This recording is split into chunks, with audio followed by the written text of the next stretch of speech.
નમસ્કાર, કેમ છો મિત્રો? હું તમારા માટે ફરીથી નવો વિડીયો લઈને આવ્યો છું મિત્રો. ચાલો બતાવો ધાબા જેવી પંજાબી કરી બનાવવાની રેસીપી. આપણે ધાબા સ્ટાઇલ પંજાબી કરી બનાવવા માટે જોશે ટામેટાં, પ્યાજ આ પ્રમાણે કટિંગ કરેલી, લસણ, આદુ, તજપત્તા, મરચાં, તજ, ઇલાયચી, ફૂલ, કાળા મરી અને લવિંગ. મિત્રો આટલી વસ્તુ આપણે જોશે કાજુ અને મગજતરીના બી એને એક પાણીની અંદર પલાળી અને રાખી મૂકવાના. મિત્રો એક વાટકીની અંદર કાશ્મીરી લાલ મરચું નાખી દેવાના, 2 ચમચી, ધાણા જીરું પાવડર, હળદર 1 ચમચી રેડી કરવાની. મિત્રો કિચન કિંગ મસાલો પણ અંદર નાખી દેવાનો 1 ચમચી. એની અંદર થોડુંક પાણી નાખી અને રેડી કરી રાખવાનું. એક તવીની અંદર 2 ચમચા તેલ નાખી અને ખડા મસાલા અંદર નાખી દેવાના અંદર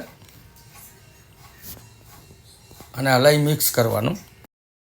ખડા મસાલા સંતળાઈ જાય એટલે ડુંગળી આપણે જે કટિંગ કરી હતી એ પણ નાખી દેવાની અને એને સાંતળવાની. મિત્રો આપણે ડુંગળી અને લસણની જે કટિંગ કરીને રાખ્યા હતા એ પણ અંદર નાખી અને મિક્સ કરી દેવાનું. 10 મિનિટ સુધી ડુંગળી શેકાઈ ગયા પછી આ ટાઈપની ડુંગળી થાય એટલે આપણે ટમેટાં નાખી દેવાના અંદર.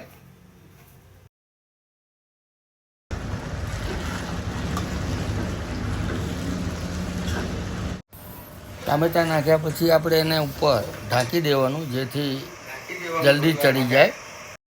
જો મિત્રો આપણા ટામેટાં બફાઈ અને રેડી થઈ ગયા છે. હવે આપણે જે કાજુ અને મગજતરીના બી જે પલાળી રાખ્યા હતા એ પણ નાખી દેવાના અંદર.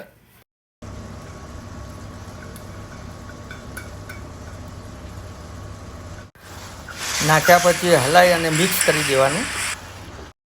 એક વાટકીમાં આપણે મસાલા જે આપણે પાણીમાં પલાળીને રાખ્યા હતા એ પણ નાખી દેવાના.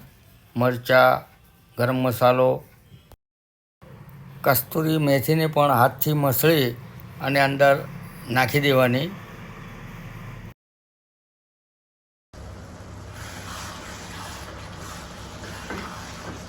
જુઓ મિત્રો આપણે કરી માટેનું મિક્સર બધું રેડી થઈ ગયું છે. હવે આપણે એને ઠંડી થવા દઈશું અને પછી મિક્સીમાં પીસી નાખશું.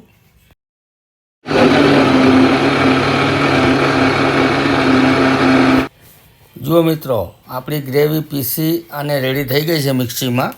હવે આપણે એક તવીની અંદર થોડુંક ઓઇલ નાખશું. અડધો ચમચો તેલ નાખી અને એને ગરમ કરવાનું. એની અંદર આપણે જે ગ્રેવી રેડી કરી એ નાખી દેવાની અંદર.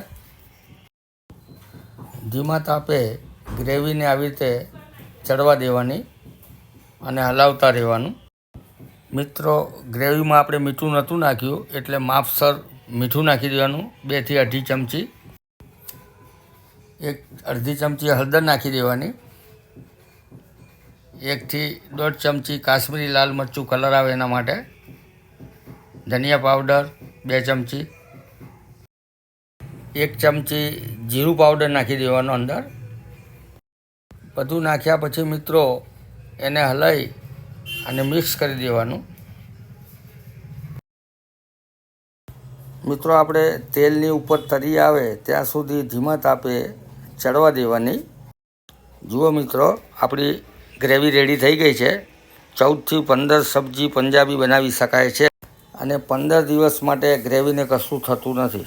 મારી ચેનલ ઉપર તમે નવા હોય તો સબસ્ક્રાઈબ કરવાનું ભૂલતા નહીં અને મારો વિડીયો અને સારો લાગે તો લાઈક કરવાનું ભૂલતા નહીં મિત્રો અને શેર કરવાનું ભૂલતા નહીં. નમસ્કાર મિત્રો.